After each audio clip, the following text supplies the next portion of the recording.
एक court room जहां पर जज साहब फैसला सुना रहे थे, उसी बीच एक 19 साल की लड़की जो कि पहुंचती है कोर्ट रूम के बाहर और जो वहां बैठे वकील उनसे कहती है कि मुझे जज साहब से मिलना है और मैं उनको कुछ बताना चाहती हूं। तभी जी जो वहां पर वकील बैठे थे वह उस लड़की से बोलते हैं कि आप जज साहब से ऐसे नहीं मिल सकती हैं क्योंकि वह किसी केस की सुनवाई कर रहे हैं और वह व्यस्त हैं। तो वह लड़की कहती है अगर हमारी मुलाकात उनसे नहीं हुई तो मैं अपनी जान दे दूंगी और मैं अब जीना नहीं चाहती हूँ। अब वकील यह सब सुनते हैं, वह परेशान हो जाते हैं और कहते हैं कि अगर तुमको कोई परेशानी हो तो अपने पुलिस थाने में कंप्लेन कर दो, वो तुम्हारी मदद करेंगे। तो वह लड़की कहती है पुलिस से तो मेरा भरोसा उठ गया है क्योंकि मेरे साथ कुछ ऐसी घटना को अंजाम दिया गया है।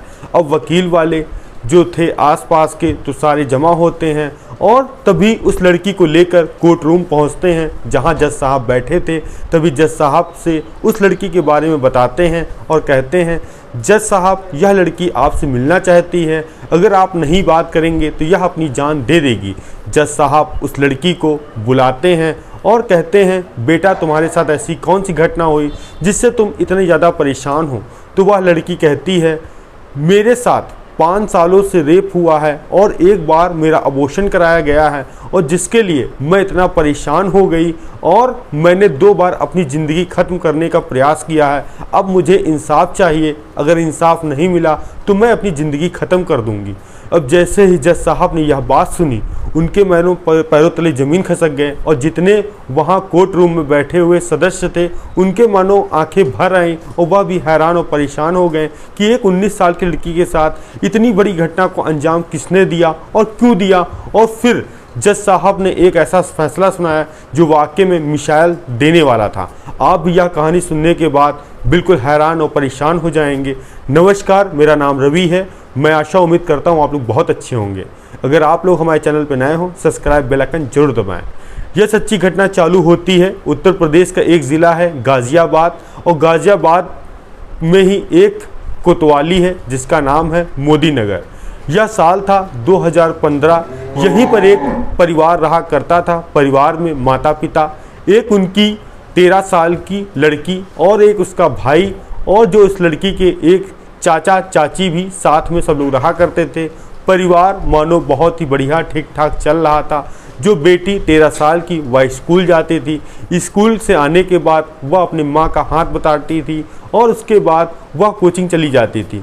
तभी साल दौर बढ़ रहा था और सब चीज़ें धीरे धीरे आगे बढ़ रही थी। तभी एक वर्ष आता है और उस परिवार को एक ऐसी नज़र लगती है जो कि उसकी माँ जो कि बेटी थी उसकी माँ की तबीयत खराब हो जाती है। जो उसका पिता था सारी चीज़ें करता है, सब जगह इलाज कराता है, मगर वह अपनी पत्नी को नहीं बचा पाता है और 2018 में उसकी पत्नी की मौत हो जाती है। मौत हो जाने के कारण जो उसकी चाची थी उसको कहीं ना कहीं यह लग रहा था कि अब जो उसकी बेटी की माँ है वह ख़त्म हो गई है और हम लोग जो साथ में रह रहे हैं अब इन लोगों का भी काम हम लोगों को करना पड़ेगा। जो बेटी के कपड़े हैं और जो उनके पिता के कपड़े हैं, जो उसके भाई के कपड़े हैं, वह सब धुलने पड़ेंगे और खाना भी बना के उनको खिलाना पड़ेगा। तो इससे अच्छा क्यों ना अब हम लोग अलग हो जाएं।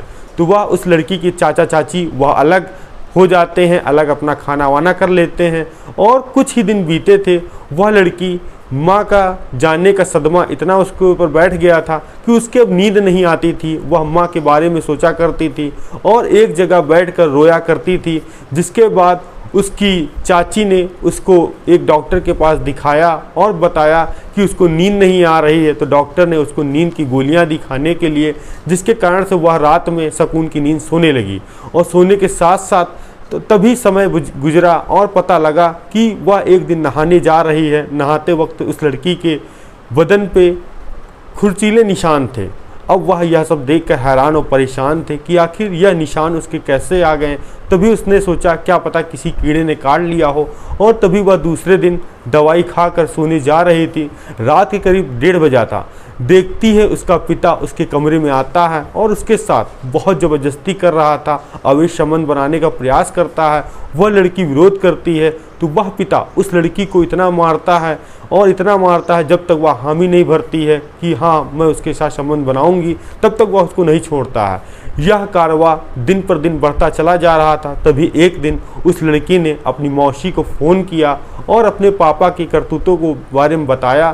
तभी उसकी मौसी ने अपनी जो उसकी बहन की बेटी को ले जाकर मोदी नगर थाने लेकर गई और यह सब घटना के बारे में बताया। तभी पुलिस वाले उसके पिता को पकड़ते हैं, थाने लेकर आते हैं और परिवार की रजामंदी से या कहें मिली भगत से उस पिता को छोड़ दिया जाता है और कहा जाता है कि यह परिवार की बात है, परिवार में रहने दो और ज़्यादा समाज में पता चलेगी तो तुम्हारी बदनामी होगी।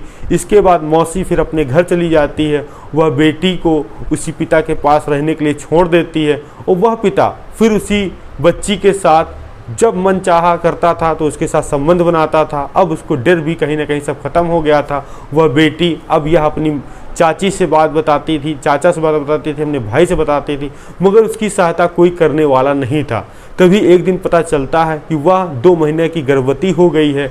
जब इसके बाद उसके पेटों में काफ़ी तेज दर्द उठने लगा, तभी उसके पिता ने एक प्राइवेट अस्पताल में अपनी ही बेटी का अबॉर्शन करवाया और उसको अनेक दवाएं दी, जिसके कारण से उसको पैरालाइज हो गया और ऐसा शरीर में लग रहा था कि उसकी कमजोरी है और शरीर उसका टूट जाएगा। अब जब उसका पिता करता था, उसके साथ संबंध बनाता था और जब वह विरोध करती थी उसको मारता पीटता था और दिन में वह कहीं जाता था तो वह सिटकनी लगा देता था कि और यह किसी को जाकर यह आप बीती ना बताए, जिसके बाद उसके पिता की बदनामी हो। और तभी एक दिन बेटी ने सोचा क्यों ना अपनी ज़िंदगी अब ख़त्म कर लिया जाए, क्योंकि पुलिस के पास भी वह गई मगर वहाँ से उसके पिता को छोड़ दिया गया और जिसके बाद उसके पिता ने इतना भयानक उसको मारा कि आज भी उसको उस मार से उसको डर है और शहम है। अब वह करे तो क्या करे। तभी एक तारीख आती है 16 अप्रैल 2024, जो कि बेटी उसकी सो रही थी, अब जिसकी उम्र 18 साल हो चुकी थी। तभी वह उसके साथ आता है, शारीरिक संबंध बनाता है, बनाने के बाद चला जाता है, मगर बेटी ने पहले से ही वहाँ एक मोबाइल छुपा दिया था। छुपाने के बाद वह यह जो वीडियो बना था वह अपने परिवार वालों को भेजती है। परिवार वाले भी यह कहकर वह फ़ोटो या वीडियो डिलीट करवा देते हैं कि इससे समाज में बदनामी होगी और तुम्हारा आखिर सगा बाप है, अगर ऐसा कुछ कर रहा है तो समझा दो और फिर यह ना करे।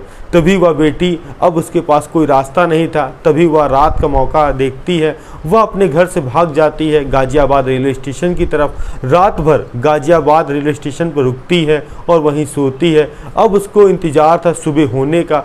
जैसे ही सुबह होती है वह गाजियाबाद कोर्ट पहुंच जाती है, क्योंकि मन में उसके कहीं ना कहीं ख्याल ये था कि अब पुलिस हमारी सहायता नहीं की है, अब जो जज फैसला सुनाते हैं जब मैं डायरेक्ट उनसे मिलूंगी वही मेरी समस्या का समाधान कुछ करेंगे।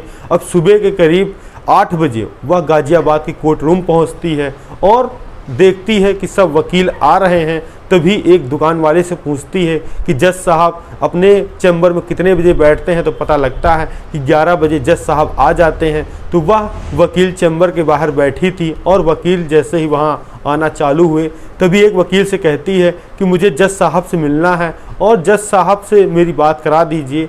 और तभी वकील उस लड़की की बात मानते हैं, जज साहब के पास लेकर जाते हैं और वह जब पूरी अपनी घटना मुंह से बयां करती है कि उसके सगे पिता ने उस बच्ची के साथ यानी 13 साल से लेकर 18 साल तक 5 साल उसके साथ जबरदस्ती मतलब शारीरिक संबंध बनाए और उसका एक बार अबॉर्शन करवाया। और जब उस बेटी ने पुलिस की सहायता ली तब भी उसको निराशा हाथ लगी और तभी जज साहब ने वहाँ से ही पुलिस फोर्स भेजी मोदी नगर थाने में और उसके पिता को वहाँ से उठाया गया और उनके चाचा चाची या भाई तमाम 6 लोगों के खिलाफ पॉक्सो एक्ट के खिलाफ मुकदमा दर्ज करके उसके पिता को जेल भेज दिया गया और उस बेटी को इंसाफ मिला। यह कहानी सुनाने का उद्देश्य हमारा किसी को परेशान करना नहीं था, बल्कि ये बताना था कि जिस सगा हो और संबंधी हो, जो बेटी अपने पिता को पिता मानती थी और उसको कभी ज़िंदगी में भी यकीन नहीं हो रहा था कि उसके पिता ने इतनी बड़ी घटना को उसके साथ अंजाम दिया कि आखिर अब वह दर्द कहे तो किससे कहे। मगर जज साहब ने अपना फैसला ऐसा सुनाया जिसमें बेटी की लाज बच गई और वह अब समाज में जीने लायक भी है। मिलते हैं नई कहानी नई शुरुआत के साथ। जय हिंद, जय भारत।